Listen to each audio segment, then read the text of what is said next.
2018 के इलेक्शन में मुझे मियां नवाज शरीफ साहब ने और पार्टी ने कौमी और सूबाई दोनों टिकट दिए थे। ना करें, पता कर लें। कारोबार से सियासत, ये कैसे पलटा, कैसे मारा? 2012 जुलाई में मियां साहब आए तो चौधरी नूरुल हसन तनवीर साहब ने और हमने मिलके उनसे गुजारिश की कि ओवरसीज़ पाकिस्तानियों के मसाइल जो है ना वो हल नहीं किए जाते, इनका कोई नुमाइंदा नहीं है पार्लियामेंट में। कायदे मोहतरम आप ऐसा करें, मेरे हल्का से मैं 6-7 नाम मैंने लिए जो आप कह रहे हैं कि फ़लाँ को टिकट दें, फ़लाँ को टिकट दें, फ़लाँ को टिकट दें। आज़ाद साहब इलेक्शन वहाँ पे हमने आपको लड़ाना है। दिलचस्प और बात बताता हूँ चीमा साहब के हवाले से। 2013 में भी इन्होंने पार्टी में टिकट अप्लाई किया तो उसे होता ये था कि यार आपको टिकट मिल जाए ना तो आपने मेरी हिमायत, मैं आपकी हिमायत करूंगा, मुझे मिल जाए तो आपने हिमायत करनी है। 13 में मुझे टिकट मिल गया, इन्होंने हिमायत नहीं की ना ये पीटीआई में चले गए। कारकुनों को रोका गया कि वोट अजमल चीमा को नहीं देना, अगर ये सीट पे विराजमान हो गए तो उसके बाद मेरा वापस आना मुमकिन नहीं होगा। इस तरह के बहुत सारे इल्जाम आप पे लगाए गए, दुरुस्त हैं ये बिल्कुल सिरे से गलत है। अजमल चीमा साहब इसी जगह पे आप जहां पे बैठे थे, उन्होंने कहा है कि मुझे राना सनाउल्लाह साहब ने कहा एमएनए का इलेक्शन लड़ो, मैंने इनकार कर दिया, मैंने कहा मैं एमपीए का इलेक्शन लड़ूंगा। इस बात में सदाकत है? नहीं, बिल्कुल ऐसी बात नहीं है, मुझे झूठ बोलने की आदत नहीं है। तो फिर आपको एमएनए का टिकट क्यों दिया गया, प्रोविजनल क्यों नहीं? ये पार्टी की पॉलिसी होगी। सरीना होटल में हमारी मीटिंग थी, राना सनाउल्लाह साहब थे, चौधरी शाह नज़ीर साहब थे, राना शुएब इदरीस और मैं। राना साहब ने कहा कि आज़ाद साहब आपने अब आसिम नज़ीर साहब के साथ मिलकर इलेक्शन लड़ना है। जी, आसिम नज़ीर साहब ने टिकट नहीं ली, किस लिए मुलाकात की थी? कौन से ऐसे हालात थे? नून लीग टिकट देने पे एग्री है, वो टिकट लेने पे एग्री नहीं, लेकिन लाइजॉन बनाने के लिए राना सनाउल्लाह साहब से रीना होटल पहुंच गए। आसिम नज़ीर साहब सपोर्ट ले रहे हैं मुस्लिम लीग नून की, जी हाँ, टिकट नहीं ले रहे, इसके पीछे राज क्या था?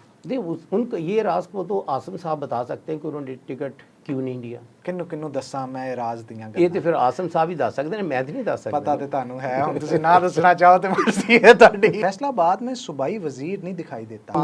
मेरे साथ कौन सी मीटिंग होती है कि हम फलां को वजीर बना रहे हैं। अस्सलाम वालेकुम व्यूअर्स, कैसे हैं आप सब लोग? उम्मीद करता हूं सब होंगे बखैर आफियत। एक नई पॉडकास्ट के साथ हन्नान बुखारी आपकी खिदमत में हाजिर है।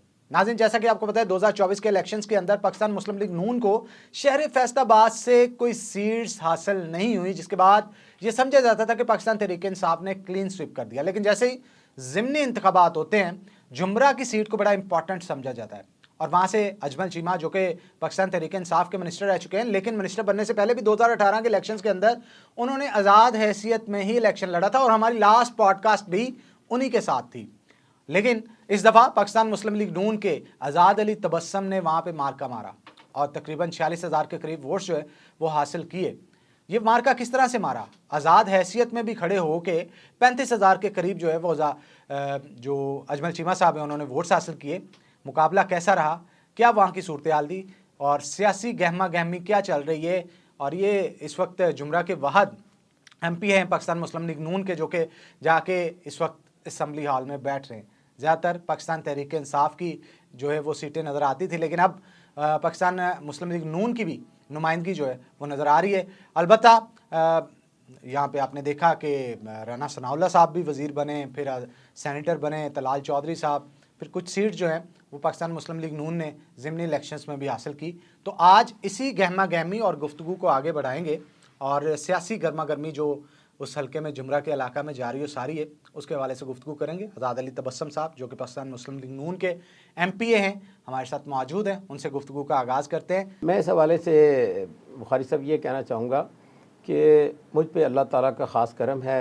2013 से लेके 2024 के 2025 के इलेक्शन तक, चाहे वो 13 का इलेक्शन था, वो 18 का इलेक्शन था, वो 24 का था, वो 25 का था, तो अगर आप पब्लिक की तरफ से दिए गए वोटों की रेशो देखेंगे तो मेरे वोटों में हमेशा इजाफा हुआ है। और 2018 में हमें तो खुद नहीं पता था कि ये RTS क्या चीज़ है, क्या बला है। बैठ ही तो गई जनाब वो RTS बैठ गई। मैंने वो पूछा अपने RO से कि जनाब ये RTS का ये क्या मामला है। हाँ। तो उस वक्त मेरे 46,000 वोट मैंने लिए थे। तो मैं उनको रिज़ल्ट दिखा रहा हूँ तो वो कह रहे हैं कि नहीं, इस्लामाबाद से रिज़ल्ट आएगा। RTS सिस्टम जो है वो इस्लामाबाद से ऑन होगा। हाँ। तो चले खैर, जो होना था वो तो सबके साथ फिर हुआ। सब ने देखा कि RTS बिठा के फिर किस तरह से उस जमात को लाया गया। तो 2013 में भी मैंने 40,000 वोट लिए थे, 2018 में मेरे 46,000 थे, लेकिन बाद में वो 36 के करीब हुए। 24 का इलेक्शन जब आया तो मुझे पार्टी ने अच्छा, ये भी मैं बता दूं कि 2018 के इलेक्शन में मुझे मियां नवाज शरीफ साहब ने और पार्टी ने कौमी और सूबाई दोनों टिकट दिए थे। ना करें, पता कर लें। मैं अजमल चीमा साहब लड़े हैं उधर। चलें, आपको पता ही नहीं है फिर। अजमल चीमा साहब से बात हुई है, हमने पॉडकास्ट किया, मेरे पास प्रूफ मौजूद हैं इस चीज के। अजमल चीमा साहब ने कहा इसी बात पे हाँ। शर्त लगा लें फिर। दोनों सीटें आपको दी गई। मैंने आपको आप पूरी बात सुने ना। दोनों टिकट्स मुझे दिए गए थे, लेकिन फिर हमारी पार्टी का आसिम नज़ीर साहब के साथ पैचअप हो गया। ठीक है। अच्छा। तो मुझे फिर पार्टी की तरफ से, कायदीन की तरफ से कहा गया कि आप अपने कागजात कौमी असम्बली से विड्रा करें। तो आखिरी दिन जब कागजात विड्रा करने की तारीख थी, तो उस दिन मैंने कागजात पार्टी के कहने पे, पार्टी के कायदीन के कहने पे कौमी असम्बली से विड्रा करके तो मैंने फिर सूबाई असम्बली का इलेक्शन लड़ा। ठीक है। तो इस बात को तो आप पार्टी से भी कंफर्म कर सकते हैं। वो चलें इस पे मजीद गुफ्तगू। उसके बाद 24 का इलेक्शन आया तो कौमी असम्बली का मुझे पार्टी ने टिकट दिया। तो फैसलाबाद के जो 3 मतलब टोटल नशिस्तों पे हमारे एक ही कैंडिडेट कामयाब हुए, शहबाज बाबर साहब। तो बाकी जैसे राना सनाउल्लाह साहब जो हैं वो 1,12,000 के करीब उनके वोट थे कौमी असम्बली पे। जनाब आबद शेर अली साहब उनके तकरीबन 1 लाख के करीब थे। तो तीसरे नंबर पे जो पूरे ज़िला में पोजीशन थी वो आपका ये भाई आज़ाद अली तबस्सुम था, जिसके तकरीबन कोई 94,000 समथिंग वोट थे। ठीक है। और अब ज़िमनी इलेक्शन आया फिर 25 वाला। तो अल्लाह ताला के फजल व करम के साथ साथ मैं समझता हूँ कि पार्टी के कायदीन, जिनमें राना सनाउल्लाह साहब और हमारे जो कायद मियां नवाज शरीफ साहब हैं, शहबाज शरीफ साहब हैं या मरीम साहब हैं, उन्होंने फिर मुझे टिकट दिया और रिज़ल्ट आपके सामने है। और मेरा इस वक्त भी मुकाबला 2 साबिक वुज़रा या ये कह लें कि साबिक जो स्पीकर थे उनके साथ था। तो ये फैसलाबाद ही नहीं बल्कि पंजाब का दोनों तगड़े बंदे। हाँ, दोनों तगड़े बंदे। हम इस पे ना डिटेल में गुफ्तगू करेंगे उन तगड़े बंदों पे, लेकिन असल में मैं पहले गुफ्तगू का आगाज यहाँ से करना चाह रहा हूँ। सियासत में आना आज़ाद अली तबस्सुम साहब का कैसे हुआ? कारोबार से सियासत, ये कैसे पलटा, कैसे मारा? ये मैं आपको इसकी मैं मुख्तसर बताऊंगा, फिर जब आप तफसील से पूछेंगे बताऊंगा। जी जी। मैं सियासत में बिल्कुल नहीं आना चाहता था। मैं सियासी वर्कर के तौर पे जब भी हमारे कायदीन दुबई में जाते थे तो हम इन लोगों को जब मिलते थे, चाहे मैं उस वक्त ये भी आपको मैं बता दूं कि बतौर कारकुन या एक सियासी अहदेदार मैं पाकिस्तान पीपल्स पार्टी का दुबई में सदर था, शारजा का। उसके बाद जब बेनज़ीर साहबा को शहीद कर दिया गया तो पार्टी जो है बरसर इक़्तिदार आ गई और पंजाब में मखलूत हुकूमत बनी। तो मार्च 2008 में मियां नवाज शरीफ साहब दुबई तशरीफ़ लाए। तो उस वक्त पाकिस्तान मुस्लिम लीग नून गल्फ़ के जो सदर थे चौधरी नूरुल हसन तनवीर साहब, उन्होंने कहा कि तबस्सुम साहब तुहाडी कायद साहिबा ते शहीद हो गई ने, साढ़े कायद दे नाल हत्थ मिलाओ, अज तुहाडी मुलाकात करवाने आ। तो जे तुहाडी सोच चेंज हो गई तो तुसी इस पार्टी में दोबारा जनाब छड्डोगे नहीं, पसंद करोगे। मैं कहा जी ठीक है। डायरैक्ट जनाब मियाँ साहब के नाल मैं दुबई में मुलाकात हुई? दुबई में। तो वहाँ दुबई में फिर मुलाकात हुई। तो जनाब अंदर की कहानी बताएं, नवाज क्या गुफ्तगू? मैं आपको बताता हूँ, यही जिस तरह से कारकुन की हौसला अफजाई की जाती है। तो चौधरी नूरुल हसन तनवीर साहब ने मेरा तारुफ करवाया मियाँ साहब के साथ। तो उन्होंने मुझे वेलकम किया और कहा कि आज़ाद साहब आप जैसे वर्कर जो हैं वो किसी भी पार्टी में हों, वो पार्टी की बड़े असासा होते हैं, तो आप नून में आ रहे हैं तो मैं आपको वेलकम कहता हूँ।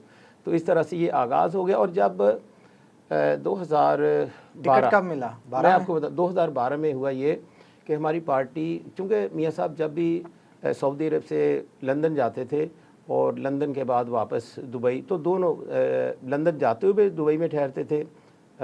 इसहाक डार साहब आपको पता है कि इनकी साहबजादी जो हैं उनकी बहू हैं, तो उनको मिलने के लिए भी और वैसे भी स्टे के लिए तो आते जाते जब वो दुबई में ठहरते थे तो हम जो पार्टी के वर्कर्स होते थे तो वहाँ पे इनके साथ हमारी मुलाकात, चाहे वो 15 दिनों के बाद हो चाहे महीने के बाद, तो हम 4-5 दोस्त होते थे जो वहाँ पे पार्टी का एक शनाख्त थी। हाँ, तो फिर हम कारकुनों को वहाँ पे बुलाते। तो आपको भी पता है कि जब यहाँ पे सियासत में हिस्सा लेने पे पाबंदी थी मियाँ नवाज शरीफ के, तो मियाँ साहब को हम कारकुनों को इकट्ठा करते, उनसे मुलाकातें करवाते। इस तरह से हमारी मोहब्बत और प्यार बढ़ता गया। 2012 जुलाई में मियाँ साहब आए तो चौधरी नूरुल हसन तनवीर साहब ने और हमने मिलके उनसे गुजारिश की कि ओवरसीज़ पाकिस्तानियों के मसाइल जो है ना वो हल नहीं किए जाते, इनका कोई नुमाइंदा नहीं है पार्लियामेंट में, ना सूबों में और ना विफाक में, ना सैनेट में। तो मियाँ साहब ने कहा कि एक वादा आपसे मैं करता हूँ कि एक तो ओवरसीज़ पाकिस्तानियों के लिए जो कमीशन एक बनाएंगे जिसमें आपके मसले हल होंगे, बाकी जो लोग कौमी असम्बली में या सूबाई असम्बली में आप उनके नाम फाइनल करेंगे सबको टिकटें मिलेंगी। कोटा रख दिया उनका? जी हाँ। अच्छा। और यकीन करें मियाँ साहब जब दोबारा नवंबर 2012 में दुबई में आए तो ऐसे ही हम बैठे हुए थे, 5-6 लोग थे जिनमें चौधरी अल्ताफ़ साहब थे, चौधरी नूर साहब थे और एहसानुल हक बाजवा और नूरुल हसन तनवीर साहब, इसाक डार साहब और मैं और मियाँ नवाज शरीफ साहब। तो वहाँ पे चौधरी साहब ने मसला रखा कि अब जनाब इलेक्शन आने वाले हैं तो ये फ़लाँ बंदा हम इनको इलेक्शन लड़वाना चाहते हैं, जिसमें मेरा नाम भी चौधरी नूर साहब ने प्रोविजनल लेवल पे या कौमी सतह? नहीं, सूबाई के लिए। ठीक है। तो मैंने कहा चौधरी साहब या कायदे मोहतरम आप ऐसा करें, मेरे हल्का से वहाँ पे अवाम बड़ा ना जुल्म का शिकार है, तो वहाँ पे आप फ़लाँ, मैं 6-7 नाम मैंने लिए जो मैं समझता कि वो ये नाम केड़े ज़रा दसो भाई साहब। चलो एक रेहान मकबूल साहब थे, वो फैसलाबाद नून लीग के ना ज़िले नायब सदर थे, ठीक है। उनका नाम दिया। मकबूल अहमद अंसारी साहब थे, वो यहाँ सिटी के नाज़िम थे। और इसी तरह से साबिक मेंबर सूबाई असम्बली हाजी लियाकत अली साहब, यानी इस तरह के 5-7 नाम? हाँ, इसी तरह से एक हमारे चेयरमैन थे चौधरी तारक साहब बल्दिया के। मैंने शरीफ लोगों के नाम दिए कि कायदे मोहतरम आप इनको टिकट दें। बड़ी दिलचस्प बात है, कायदे मोहतरम ने उस वक्त कहा कि आज़ाद साहब हमारे पास तो जितने लोग आते हैं वो कहते हैं जी हमारी बरादरी बड़ी हल्के में है, हम बड़े पॉपुलर हैं, हम आवाम की खिदमत करते हैं, तो वोट का हकदार हमसे ज़्यादा और कौन हो सकता है, तो आप कह रहे हैं कि फ़लाँ को टिकट दें, फ़लाँ को टिकट दें, फ़लाँ को टिकट दें। आज़ाद साहब इलेक्शन वहाँ पर हमने आपको लड़ाना है। मियाँ नवाज शरीफ साहब ने कहा? मियाँ नवाज शरीफ साहब ने, चौधरी नूरुल हसन तनवीर साहब, ये सारे लोग मौजूद थे। Oh my God. तो मैं तो बतौर कारकुन काम करना चाहता था, वहाँ पे मुझे शारजा का सदर बनाया गया था और हमने पार्टी को मुनज़्ज़म करने के लिए अल्हम्दुलिल्लाह बहुत मेहनत की। तो मैं जनाब इस तरह से सियासत में इन हुआ और मियाँ साहब ने मेहरबानी की और अल्लाह ताला ने फिर अपना फजल किया। 2013 में फिर आप जी, अजमल चीमा साहब का और मेरा मुकाबला था। अच्छा, बड़ी एक दिलचस्प और बात बताता हूँ चीमा साहब के हवाले से, अच्छे दोस्त हैं वो। 2013 में भी इन्होंने पार्टी में टिकट अप्लाई किया, नून लीग में? जी हाँ। वादे वईद ये हुए, जब अंदर पार्टी के इजलास हो रहे होते तो हम बाहर पार्क में छाँव में बैठ के इंतज़ार किया करते थे इंटरव्यू की बारी। तो उससे होता ये था कि यार आपको टिकट मिल जाए ना तो आपने मेरी हिमायत, मैं आपकी हिमायत करूँगा, मुझे मिल जाए तो आपने हिमायत करनी है। अच्छा। मैंने तो ये अमली तौर पे करके साबित भी किया। अच्छा, 2013 में मुझे टिकट मिल गया। इन्होंने हिमायत नहीं की ना ये पीटीआई में चले गए। पीटीआई में चले गए? जी हाँ, पीटीआई में चले गए। फिर आपके खिलाफ इलेक्शन फिर फोन नहीं कीता, मैसेज कोई? नहीं, कुछ चीमा साहब की कर रहे हो? ਉਹ ਤੁਸੀਂ ਜ਼ੁਬਾਨ ਦਿੱਤੀ ਸੀ, ਉਹ ਚੀਮਾ ਸਾਹਿਬ ਤੇ मतलब ਇੱਥੇ ਬਹਿ ਕੇ ਕਹਿ ਗਏ ਭਈ मैं जुबान ਦਾ बड़ा पक्का आदमी, लेकिन मैं चीमा साहब से ये सवाल जरूर करूंगा। जी जरूर कीजिएगा कि क्या वाकई ऐसी बात हुई थी टिकट लेने से पहले? अगली बात भी आपको बताता हूँ, एक दफ़ा नहीं है ना। फिर 2018 आ गया तो अब बात ये हुई कि मुझे ज़ाहिर है मैं पार्टी में रहा हूँ तो पार्टी ने मुझे फिर टिकट दिया, इन्होंने फिर अप्लाई किया, पार्टी ने इन्होंने अगेन पीटीआई से दोबारा नून की तरफ अप्लाई किया? जी हाँ, 2018 में, 2018 जब ये आज़ाद मुंतखब हुए? जी। अच्छा। ये फिर नून के टिकट के लिए उन्होंने अप्लाई किया, टिकट नहीं मिला तो फिर ये आज़ाद आ गए। ठीक है, पीटीआई ने टिकट वहाँ से दूसरी पार्टी अपने दूसरे उम्मीदवारों को दे दिया, चौधरी अली अफजल शाही साहब को, जुनेद साहब को। ठीक है, वो तीनों टिकट जो है ना वो चौधरी अफजल शाही बरादरान ले गए। अच्छा, उसके बाद आ गया जनाब 2022 का इलेक्शन। अब मैंने भी पार्टी को अप्लाई किया, ज़मीनी इलेक्शन, इन्होंने भी अप्लाई किया। तो उस वक्त जो सर्वे वगैरह हुए हल्के के, तो पहले से ही पता चल गया सूरत हाल का कि यहाँ पे रिज़ल्ट क्या होना है। ठीक है। तो पार्टी ने इनको मनाने की कोशिश की कि जनाब कोई सूरत हाल ठीक नहीं है तो यहाँ पे आज़ाद साहब को टिकट देते हैं ज़मीनी इलेक्शन में। इन्होंने कहा जी नहीं, हम तो ग्रुप एक लेकर आए थे 22 बंदों का या 23 बंदों का, तो ये टिकट तो हमने लेना है। तो खैर इन्होंने जब ये पार्टी से कहा तो उसके बाद पार्टी ने मुझे कहा कि आप टिकट अपना कागजात ना विड्रा कर लें, तो हम टिकट अजमल चीमा साहब को दे रहे हैं। मैंने सोचा कि चलें ठीक है, मैं विड्रा करता हूँ। तो चीमा साहब देखें, पार्टी एक समुंदर होता है। अगर आप पार्टी में रहते हैं तो आपकी हैसियत है, अगर आप पार्टी से बाहर निकल जाते हैं फिर तो तो आप आप किनारे पे साले समुंदर पे एक कतरा बन के गिरेंगे फारिग। ठीक है, तो पार्टी में के अंदर है तो आपकी हैसियत है, पार्टी के बाहर आपकी कोई हैसियत नहीं है। अच्छा, मैंने पार्टी कायदीन के कहने पे कागजात विड्रा किए, मैं घर बैठ गया। फिर मुझे आर्डर हुआ कि जनाब आज़ाद वसम के बगैर इलेक्शन मुमकिन नहीं है, तो आज़ाद साहब आपने इनके साथ जलसे वगैरह करने हैं और कारकुनों को भी करना है आपने मोटिवेट, क्योंकि वहाँ की फ़िज़ा जो थी ना 2022 में बहुत ही ख़िलाफ़ थी। लेकिन 2022 के इलेक्शन में आप पे इल्ज़ाम है कि आप साथ जाते थे लेकिन इसके बावजूद भी वोट नहीं लेके देते थे।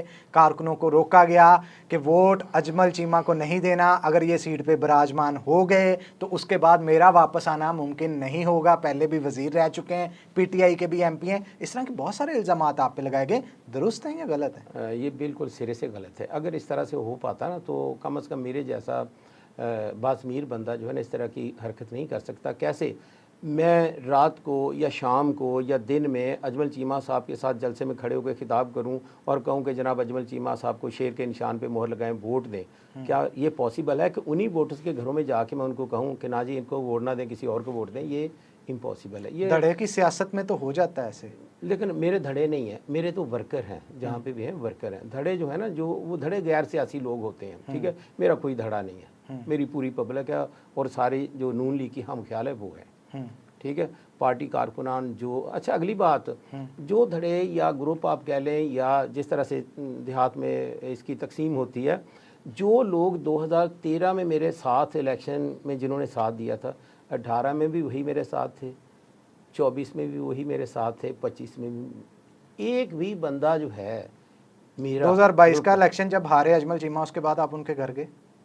नहीं, उन्होंने उसी दिन कोई नहीं अफसोस, कोई प्यार मोहब्बत, कोई? वो भाई वहाँ पे जो कैंप बनाया हुआ था वहाँ से उनके कहते साथ थे आजाद अली तबस्सुम साहब तो बड़े खुश घर बैठे सी भी यार नहीं चीमा हार गया। तो ये अपने कारकुनों के साथ बैठ के वहाँ के जिस तरह से गालियाँ वहाँ से नशर हो रही थी तो फिर वहाँ पे जाके हम लोगों ने क्या करना था? एक दूसरा, इन्होंने उसी दिन जनाब प्रेस कॉन्फ्रेंस कर दी, कायदीन पे इल्ज़ाम, मुझ पे इल्ज़ाम के जनाब इन्होंने हरा दिया। अब बंदा थोड़ा सा दिमाग से काम आपने कहीं वो प्रेस कॉन्फ्रेंस देख के ये तो नहीं कहा ओ यस कायदीन मिलो? नहीं देखिए, बात ये है कि अगर मैंने इस हल्के में ऐसा कर लिया तो क्या मरियम नवाज़ साहबा ने लाहौर में जो सीटें हरी थी तो क्या उन्होंने हरवाने के लिए इलेक्शन करवाए थे? नहीं, मरियम साहबा ने पूरी कोशिश की। शेखुपुरा था, खुशाब था, बहावलपुर था, लोधरा था, मुल्तान था, तो जितने भी इलेक्शन हुए थे तो क्या वो आज़ाद अली तबस्सुम ने हरवाए थे?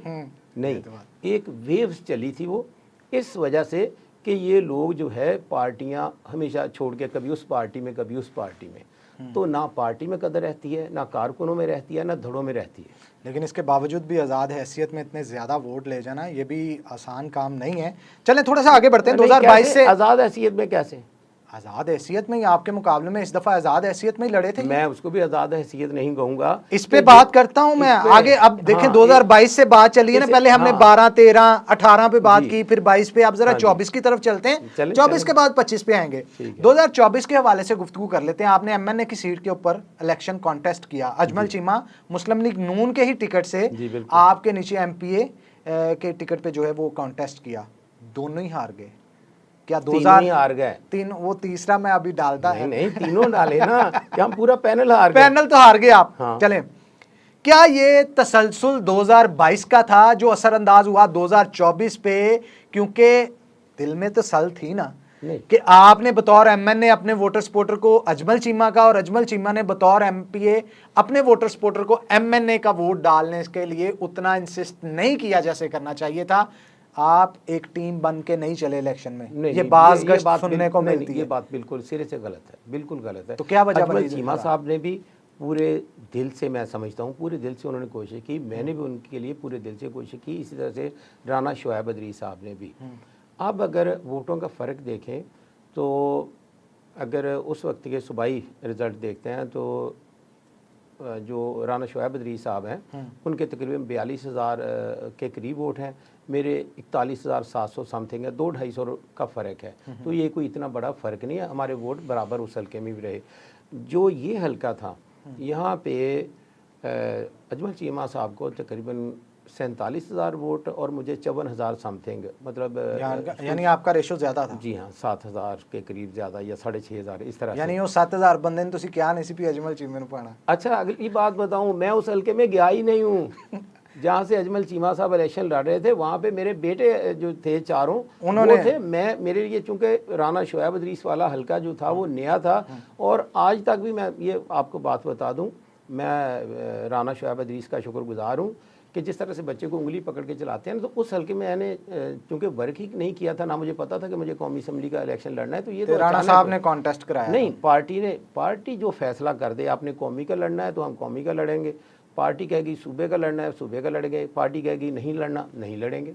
बतौर टीम आपने वर्क किया और फिर भी इलेक्शन हार गए, ये बात है जी बिल्कुल ऐसे। अब आपने पार्टी की बात की यहाँ पे, जी। इसी बात को आगे लेके चलते हैं। अजमल चीमा साहब इसी जगह पे आप जहाँ पे बैठे थे, उन्होंने कहा है कि मुझे राना सनाउल्लाह साहब ने कहा एमएनए का इलेक्शन लड़ो, मैंने इनकार कर दिया, मैंने कहा मैं एमपीए का इलेक्शन लड़ूंगा।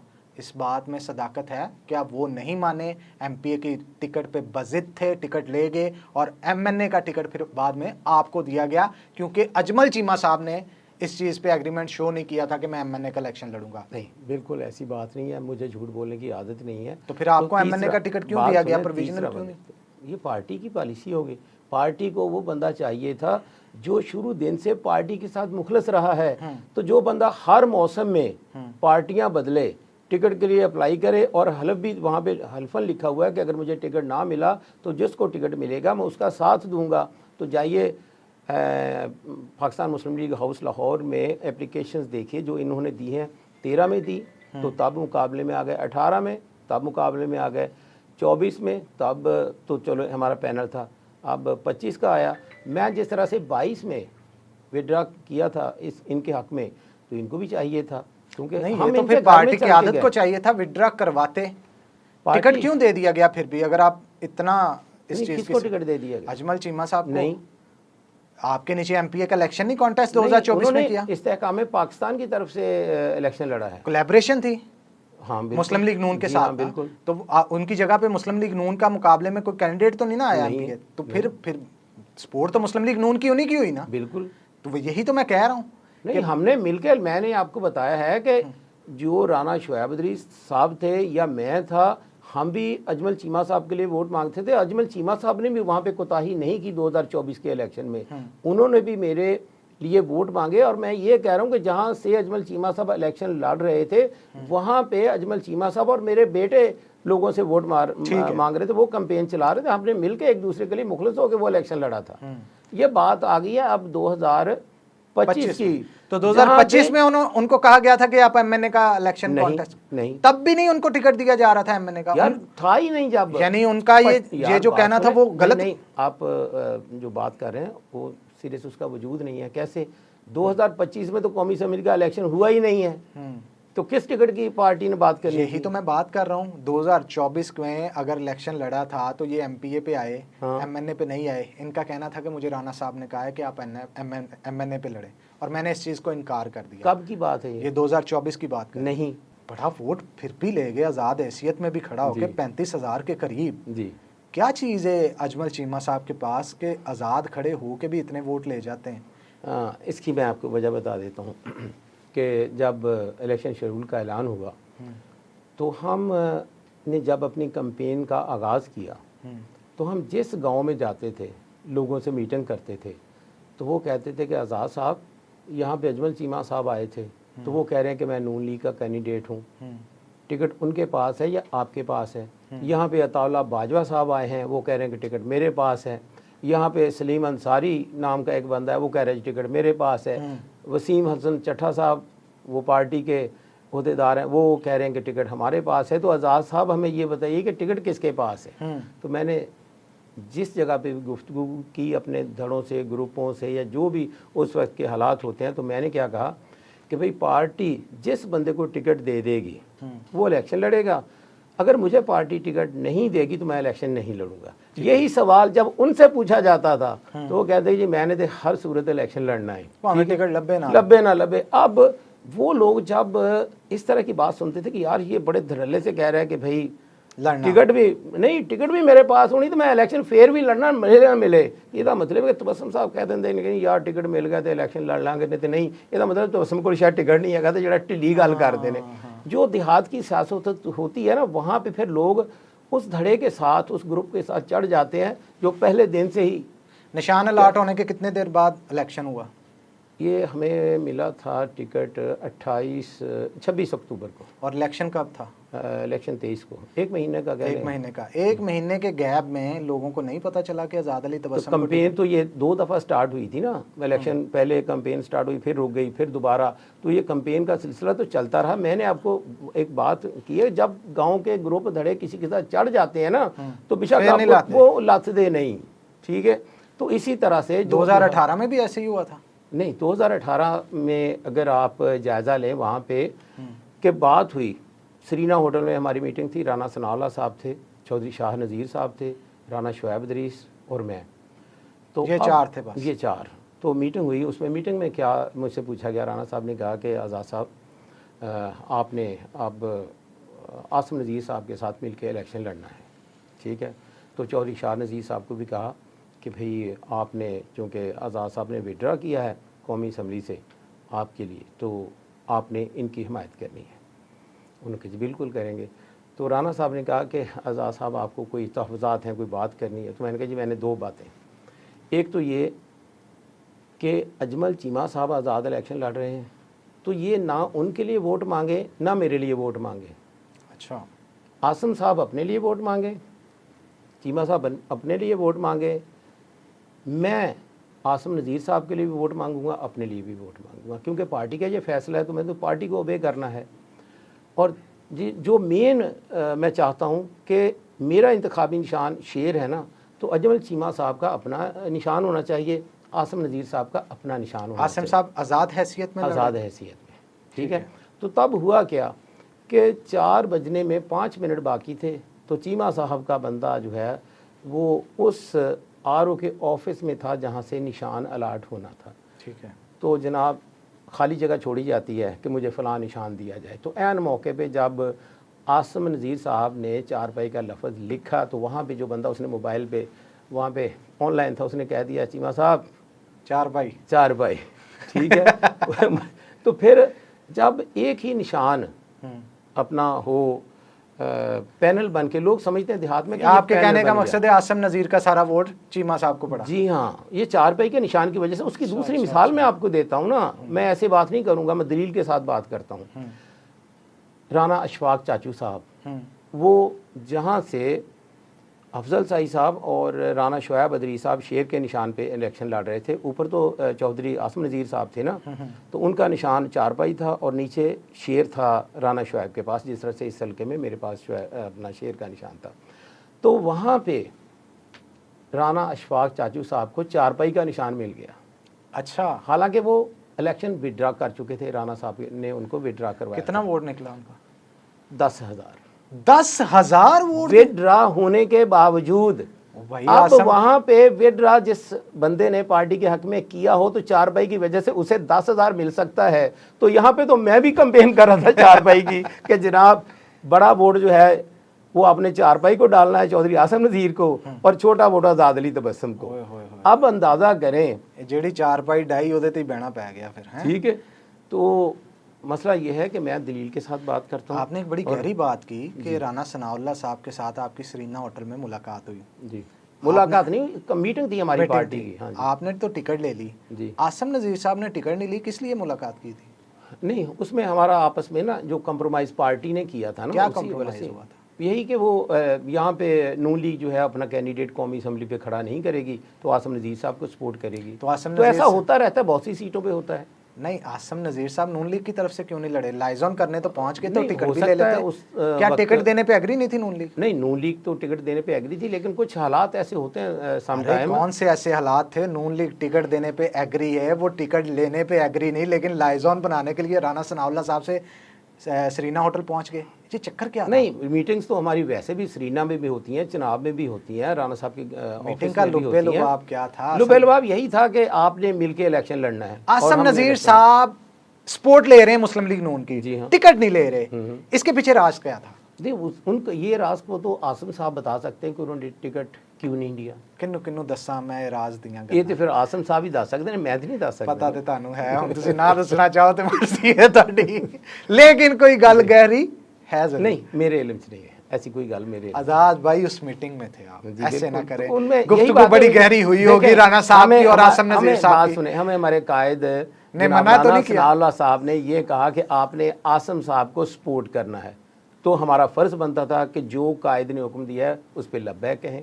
हमें इस बात से कोई कंसर्न नहीं कि क्यों। अच्छा, ये बड़ी गहरी आपने बात बताई कि आसम नज़ीर साहब मुस्लिम लीग नून का टिकट नहीं लिया, सपोर्ट लिया, सपोर्ट लेने के बाद राणा साहब ने आपको ऑर्डर जारी किए कि आपने चाहे इन्होंने हमारी टिकट नहीं ली, आज़ाद हैसियत में लड़ें, आप इनको फिर भी सपोर्ट करें।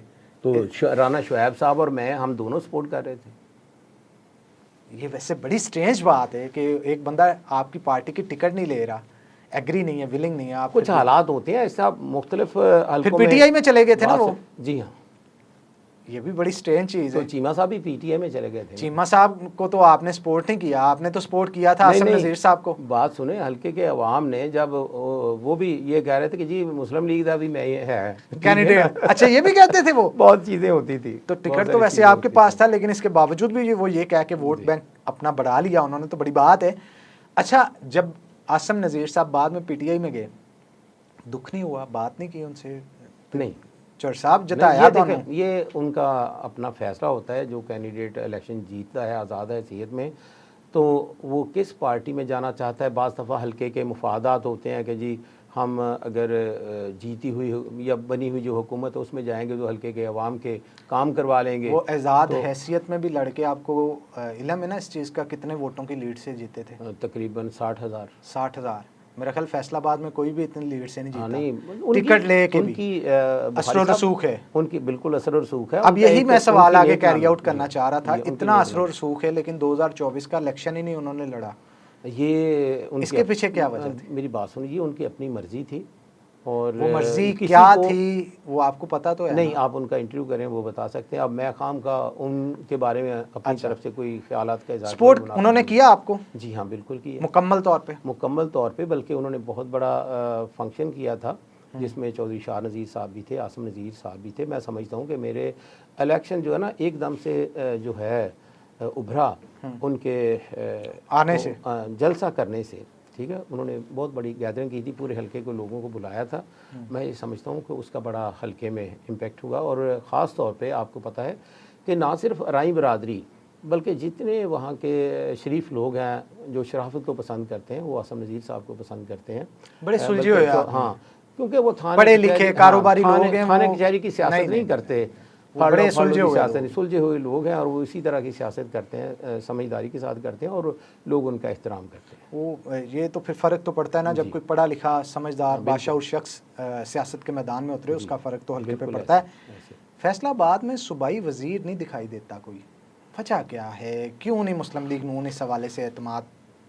मैं समझता हूँ कि जब एक सूबाई वज़ीर मौजूद हैं, अपने कौमी लेवल पे हमारे वज़ीर मौजूद हैं, राणा साहब तो सनाउल्लाह उन पे साहब, तो खुदा की मेहर है ना। राणा जी। साहब खुद भी बड़े कॉम्पिटेंट आदमी हैं, बिल्कुल। नो डाउट, और उन पे खुदा की मेहर भी है। वो जीते हारे वो हुकूमत में ही होते हैं, बिल्कुल ऐसे। ये अल्लाह की खास करम नवाजी है जी, उन पे। जी। तलाल चौधरी साहब भी बन गए, जी।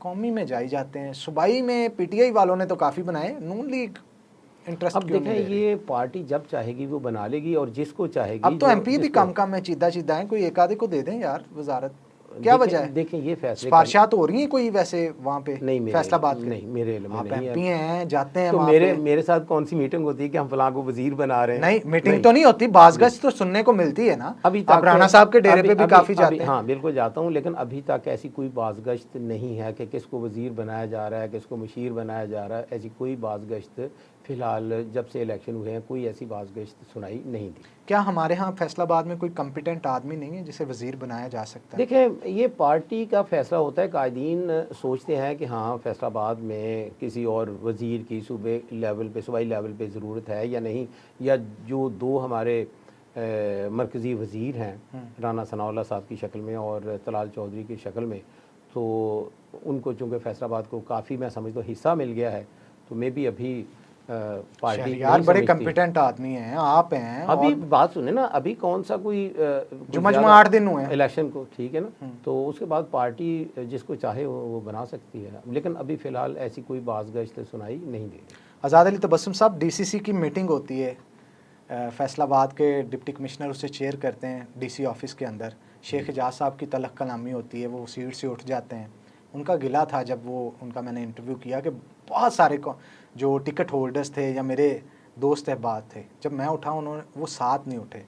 तो आपको नहीं लगता ये ज़्यादती थी? ठीक किया सबने बैठ के, या उठना चाहिए था शेख साहब के साथ? नहीं, देखें, इसमें कोई दो राय नहीं है कि जो पार्लियामेंटेरियंस होते हैं उनको जब डीसीसी का हिस्सा बनाया जाता है तो उन्होंने वहाँ हल्के के मसाइल को डिस्कस करना होता है, और फिर जो वहाँ पे डिस्कशन होती है उसको मिनट्स की शक्ल में सीएम ऑफिस भी भेजा जाता है कि फ़लाँ रुकने असम्बली ने या फ़लाँ जो पार्ट इसका मेंबर है कमेटी का, डीसीसी का, तो उनकी ये तजावीज़ हैं, तो उनका नाम लिखा होता है बाकायदा। उन्होंने जो तजावीज़ पेश की होती हैं, प्रपोज़ल दी हुई होती हैं, तो फिर सीएम ऑफिस उस पर अमल करता है या नहीं करता, तो अगली मीटिंग में उसको जो है पिछली मीटिंग के मिनट्स जो हैं वो सारे जारी किए जाते हैं।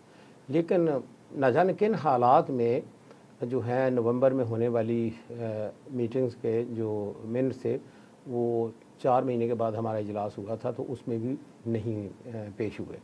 तो जिस पे इब्तिदा तो की थी जनाब इरफान मनान साहब ने, ठीक है, तो इरफान मनान साहब की ही बात को शेख एजाज साहब ने आगे बढ़ाया था, तो ही नहीं उठे। अच्छा, उसमें ये होता है कि मैं ये समझता हूँ कि जिस तरह के हालात हों बंदे को उसी के मुताबिक बात करनी चाहिए। और सवाल मेरा ये है कि जो मेंबरान नहीं उठे वो सही किया या गलत किया? शेख एजाज साहब के हक में उठना चाहिए था सबको या नहीं? मैं ये समझता हूँ कि उठना चाहिए था। आप उठे नहीं? तो उठना चाहिए तो था, वो आपके प्रेसिडेंट है। एक बात मैंने आपको पहले कही है कि आपको हालात के मुताबिक फैसले करने चाहिए। तो वहाँ पे हालात उस वक्त नहीं थे, उठने वाले हालात नहीं थे। तो फिर शेख साहब ने गलत किया उठ के? नहीं, शेख साहब ने अपनी मर्जी की, उन्होंने जो मुनासिब समझा, उनके नज़दीक वो बिल्कुल दुरुस्त था। ठीक है, बिल्कुल दुरुस्त था। चलें, आप कहते हैं तो हम इसे मान लेते हैं। आज़ाद अली तबस्सुम साहब पहले कारोबारी शख्स थे, फिर सियासत में आए। कारोबार का आगाज़ कब किया और किस चीज़ का कारोबार है? अच्छा, सबसे पहली बात ये मैं बताऊं कि सबसे पहले मैं स्टूडेंट लाइफ में एक अच्छा मुकर्रर था, स्टेज सेक्रेटरी हुआ करता था। सहाफ़ी भी थे जनाब? जी हाँ, बिल्कुल। तो ये सहाफ़त ही मुझे सियासत में लेकर आई। क्या बात है। ठीक है। जब मैं दुबई में होता था तो जितने यहाँ से सियासतदान जाते थे उनकी मेज़बानी का शरफ़ भी हासिल होता था, तो मैं सबसे पहले वहाँ पे पीपल्स पार्टी का अहदेदार था। तो उसके बाद मैंने आपको बताया जैसा कि मियां नवाज़ साहब 2008 में जब मुलाकात हुई, और बेनज़ीर साहब उस वक्त 2027 में अपने 2007 में शहीद हो चुकी थी, तो तब चौधरी नूर साहब मुझे इस तरह से सियासत में लेके आए। मैंने कारोबार वहाँ पे दुबई में जाके सबसे पहला जो है ना, क्योंकि मैं लिखारी बंदा था, तो मैंने कोशिश की कि मैं किसी अखबार से वाबस्ता हो जाऊँ। तो एक दिन एडवर्टाइजमेंट आई एक इंग्लिश अखबार में, खलीज टाइम्स में, तो एक रेडियो स्टेशन नया जो है ना वो सर्विस का आगाज़ करता, उर्दू कमर्शियल सर्विस, 1.5 घंटे की सर्विस थी। तो मैंने भी अप्लाई कर दिया। तो बतौर स्क्रिप्ट राइटर बच्चों का प्रोग्राम लिखना था, बच्चों की कहानियाँ और इस हवाले से जो होता है, तो मैंने अप्लाई किया। खैर उन्होंने जी मुझे 700 रुपये एक महीने में जितने प्रोग्राम, 700 दिरहम। 700 दिरहम। तो अब 700 दिरहम से तो गुजारा नहीं होता था। ये बात है 86 की, 1986। साढ़े जम्मन तो भी पहले दिन। वाह जी वाह। ठीक है, उस वक्त तकरीबन 3-3.5 रुपये था एक दिरहम। ठीक है, तो वो मैंने कुछ देर लिखने का, यानी दुबई को आपने आंखों के सामने बनते देखा? मैंने उसे सहरा की शक्ल में देखा था। जब वहाँ पे गया हूँ, दुबई एयरपोर्ट फैसलाबाद के एयरपोर्ट के तकरीबन बराबर था, और जो ही हम जहाज़ से उतरते थे पैदल चल के हम काउंटर पे जाते, चंद काउंटर बने हुए होते थे, उसके बाद खुली रेत थी जहाँ पे टैक्सियाँ खड़ी होती थी। क्या किया दुबई में जाके ऐसा जो इतना बड़ा एम्पायर खड़ा कर लिया? मैंने आपको बताता हूँ, मैं कभी मेहनत को आर नहीं समझता। मैं आपको बताऊँ, जब मैं स्टूडेंट था हाई स्कूल में, तो मैं बसों में अखबार भी बेचता था।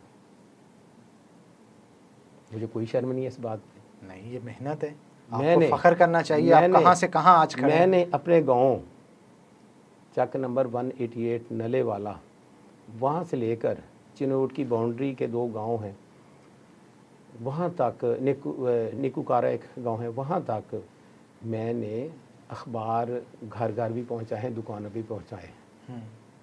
ठीक है। इसी तरह से दुबई में जाके मैंने गाड़ियाँ लोड और अनलोड भी की हैं। ट्रक पे जो करते हैं खड़ा जी हाँ, खराब जी हो हाँ, जाते हैं। जी हाँ। ठीक है। तो पसीना यहाँ सर से लेके पाँव तक आता था। फिर 1993 में ज़िंदगी में चेंजिंग आई।